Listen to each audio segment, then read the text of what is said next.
Hey, what's up everybody? This is Scott again, and I'm coming to you from my garage, and I just wrapped up Homebrew, brew day, I guess you could say. I just finished that about an hour and a half ago, and had some time constraints because I had to be done in time to get my daughter from school. Anyway, it's kind of a belated Homebrew Wednesday video. I wanted to brew yesterday, I just couldn't because kids, school, got out early. Every Wednesday's an early day. But anyway, I just wrapped up and I was coming out here to clean up, and I just kind of wanted to get the camera out here and just kind of show you what was left over before I started cleaning it all up. But anyway, let's go ahead and then after pour a Homebrew off my tap and call it a day. But happy Homebrew Wednesday, I guess. So let's just come on over here. Kind of got everything set aside. So I brewed a Schwarzbier, or dark German lager. So I got a little more trub there at the bottom, as you can see, than I wanted to, but timing was kind of an issue. But I did get the brew in, which was nice, and we'll just have to wait and see how it comes out. So I figured in about 2 months, go about 2 weeks there in primary, and at least 4 to 6 weeks in the keg lagering in the fridge. But I'm going to make space in the cooler now so this can ferment at a reasonable temperature, say around 52, 53 degrees. I used White Labs 838 Southern German lager yeast, and the recipe called for a target original gravity of 1052, and I think I got about 1051. So I also batch sparged. So I got pretty good efficiency doing that. I don't know if you can see that reading, but it's right about 1051. 1050, 1051, maybe 1052, but I doubt it. So, but not bad considering the recipe called for 1052 as an original gravity. Yeah, there's a little bit left in the bottom. Usually I like to let it sit for a few minutes and settle out after I whirlpool, but I didn't have too much time, so I had to get it in the batter bottle there. Here's my mash tun.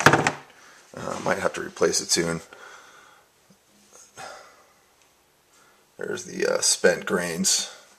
So my mill. Don't really have a setup. I just kind of make do, elevating equipment as I need to as I'm going through the process. But the ingredients came from Northern Brewer. I bought 2 of their kits a while back, and I wanted to brew this a lot earlier, but I'm just finally getting around to it. But as you can see, it called for 4.5 pounds of German Vienna, 4.5 pounds German Munich malt, pound of German dark Munich, half pound of Cara Munich 3, and a half pound of Carafa 3, and 1 ounce of pearl hops at 60 minutes. So I ordered the South Lager 23 with the kit, but I went ahead at my local shop and bought the Southern German lager yeast. It also called for about 152 degrees mash, the sack rest for 60 minutes, but I got about 154. I wanted a higher temperature intentionally because I want to get more. I want to make sure I'm getting that malt body, that maybe medium to full bodied beer. Of course, I could have gone a little higher. Maybe that would work a little bit better. But I figured it was 154 to 155, so we'll see. And a couple beers. I actually had somebody over here just kind of checking it out, see how I do it. He's kind of getting into the craft beer scene, and I think he's taking an interest in home brewing, so we'll see. But the old L. Smith Anvil there, Nelson from Alpine, and Session from Full Sail, and Joseph's Brau, the Trader Joe's brand Winterfest lager, which is actually pretty decent at $5.99 a 6-pack. As you can see, so let's pull one off the tap. This one was a stovetop brew I did a few weeks back. It's actually about 2 months old, so it's kind of a black IPA. I guess you could say more of a hoppy dark ale. And I know I made a mistake I didn't get the temperature down enough, so I want to say it was probably a little, maybe mid 80s, maybe 90 degrees when I pitched the yeast. I used dry yeast, Southville 05, but it does have a nice color. It's dark brown in the light, really nice hues along the edge there. It does have decent head, but when I first kegged it and I got it carbonated, it did have an astringent aroma. Really, really grapefruity, but that's from some of the hops. But I think the astringency kind of came maybe from pitching the yeast at too high a temperature. But as it sat in the keg, it's kind of mellowed out, so maybe some of the yeast that was still alive, maybe it cleaned some of that up, because acetaldehyde, or however you say it, a little of that was kind of present at first, but after a month or so in the keg now, it's really cleaned up a little bit, and it's a lot more drinkable.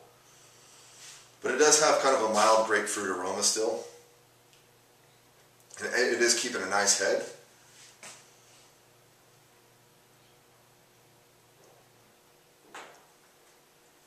And I just didn't get the malt body I wanted. It's kind of there, but it's definitely more of a citrus grapefruit hop flavor. But anyway, that is my hoppy dark ale. It was a stovetop extract brew with grains, and you know, might take me a while to finish it. It does have a little, you know, roasty bitterness with it, but it's mostly kind of astringent and grapefruit hop flavor, but still, about 5% alcohol too. So it didn't get quite to black IPA level, but you know, hoppy dark ale. So happy Homebrew Wednesday here on Thursday. Cheers.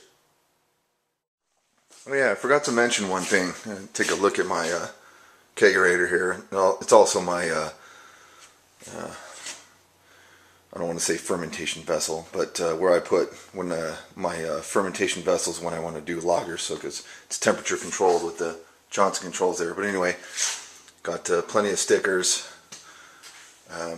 I don't live in Oregon. I have gone up for a few festivals in recent years, and I brought back some stickers and stuff like that. But the Marine Corps in there. But I got some Stone, got some Port, Packing House in Riverside, the Riley's Irish Red, which is pretty good. But forgot to mention one thing. I was up near Olympia, Washington, the first week of the new year, and I met with my buddy from Portland. He drove up with his family. He brought me a couple things, one of which is the Old Board Head Barley Wine Ale from Full Sail, their 2011 reserve. So I think this is right around a year old in the bottle now. And I believe it was aged a year in oak barrels. Let's see, deliciously rich barley wine ale with spectacular depth and delicacy of flavor that is deep and robust. Its full sweet body is balanced with Centennial and Crystal hops for a pleasant hoppiness. Makes great cellar brew. You know, I can't remember. But anyway, the one, I'm really excited. I've actually had one of these before last year, and got it from the same friend, but he had one last one. He decided to give it to me for Christmas. It's a 2005 Deschutes Mirror Mirror.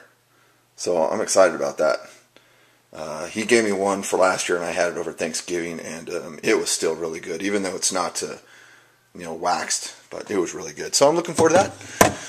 Other than that, happy Homebrew Wednesday. Cheers. Later.